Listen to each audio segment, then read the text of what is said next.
What's up, everybody? My name is Isaac Huss, and today I think we should talk about long-distance relationships and whether it's time to consider if it makes sense for you. Alright, let's be real. Nobody wants a long-distance relationship. It's not like any of us will wake up one day and think, you know what? I would really like to date someone who doesn't live nearby. I won't see him regularly. It will cost me time and money every time I want to go visit. And it's not clear if and when I'll actually live in the same city as this person. There's no reason to sugarcoat it.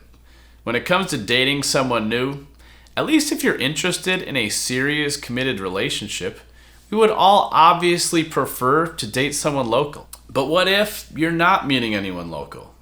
What if the perfect match was just a short 2-hour flight or a few hours of freeway or train away?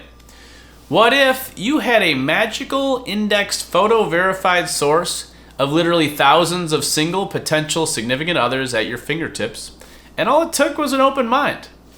Well, you are in luck, boys and girls. Thanks to electricity, computer science, the internet, and CatholicMatch.com, you too can find someone anywhere in the country and even anywhere in the world who's looking for someone just like you. Of course, I would recommend starting your search locally for your perfect Catholic match, or non-Catholic match for that matter. But if that doesn't work, here are 5 reasons to give long-distance dating a try. Number 1, more numbers do in fact mean more possibilities. My brothers and sisters in Christ, it's simple math. You've heard me say before that you miss 100% of the shots you don't take, but we also know that you don't make 100% of the shots you do take. The more shots, though, the greater probability of hitting on one.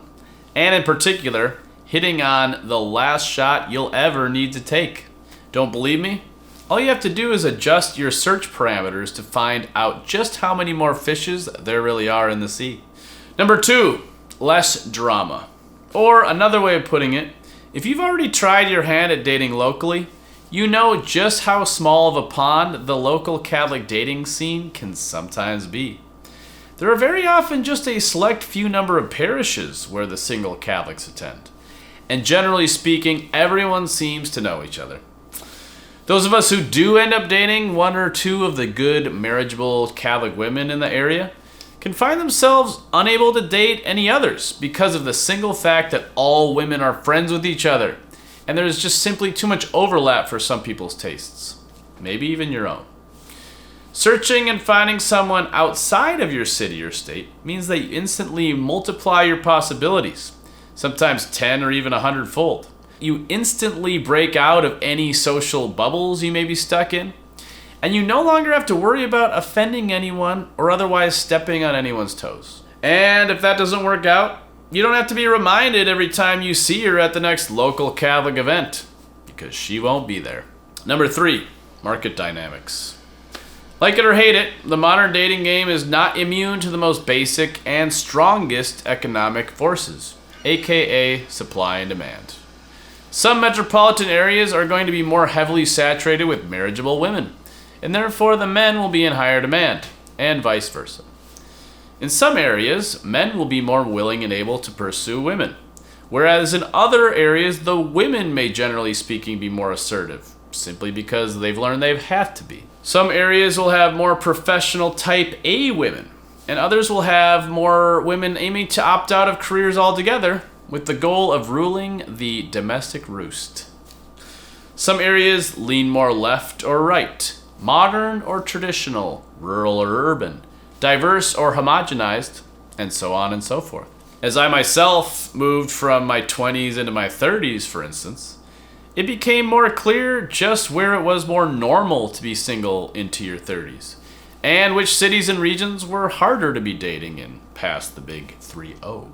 Suffice it to say, depending on where you're coming from and what you're looking for, you might find yourself to be in high demand in some areas and facing longer odds in others, and through no fault of your own. By looking outside of your immediate region, you might be pleasantly surprised to find yourself having more success with the same type of men or women elsewhere who wouldn't give you the time of day in your hometown or state. And if you're tempted to feel down about that, just remember, even Jesus himself was rejected by his own people. Number 4, leaving your homeland can actually be a good thing. If you've done any sort of traveling in your life, you know it can be one of the most rewarding things you can do, even as it's often one of the most demanding, challenging, testing, and stretching.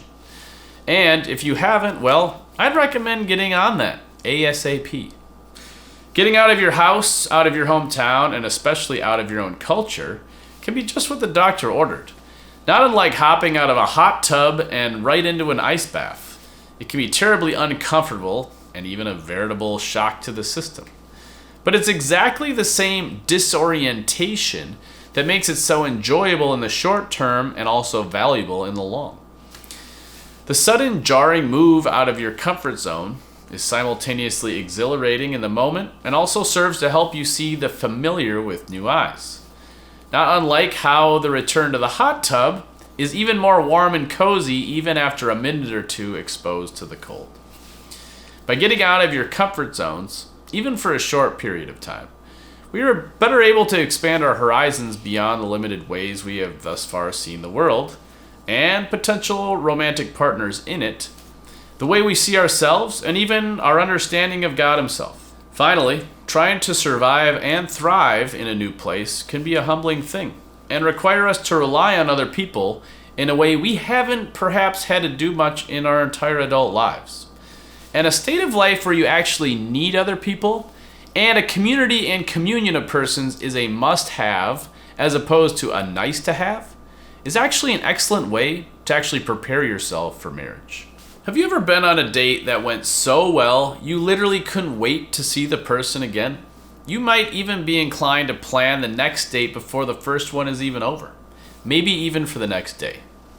In a perfect world, you can see your new flame as much as you want, as often as you want.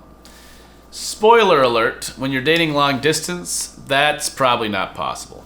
But that's not necessarily a bad thing. Hear me out. Sometimes when we have real chemistry with someone, or otherwise just really enjoy spending time together, that can actually prove to be a hindrance for clear-sighted and sober discernment of the relationship as is, and certainly of a future together.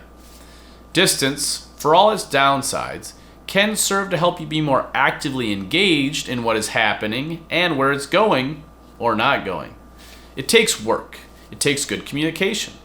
And if both people aren't both significantly invested in it, it's simply not going to work. Distance then can help create clarity often immediately as to whether it makes sense to continue together, when a similar relationship locally would perhaps continue regardless. And if you are truly invested in it, that can help create a sense of urgency to actually make it work, and perhaps expedite that making it work. Alright, that's all I got for you today. What do you think? Have you been in a long distance relationship before? Does this video jive with your experience? Why or why not? Maybe you had a very positive experience dating long distance. Or maybe you tried and it spectacularly failed. I'd love to hear your wins, your glory stories, and maybe even a horror story or two, if you're so inclined. Might as well let someone else learn from someone else's mistake. That's what the comment section below is for. Let me know your thoughts on this video or any future topics you'd like me to cover. And feel free to pass on some of your own wisdom in the meantime. If you like what you heard, give it a like. Hit that subscribe button so you don't miss any new videos. And I'd even recommend hitting that bell so you're notified when a new video is released. Thanks for watching, and I'll see you all very soon.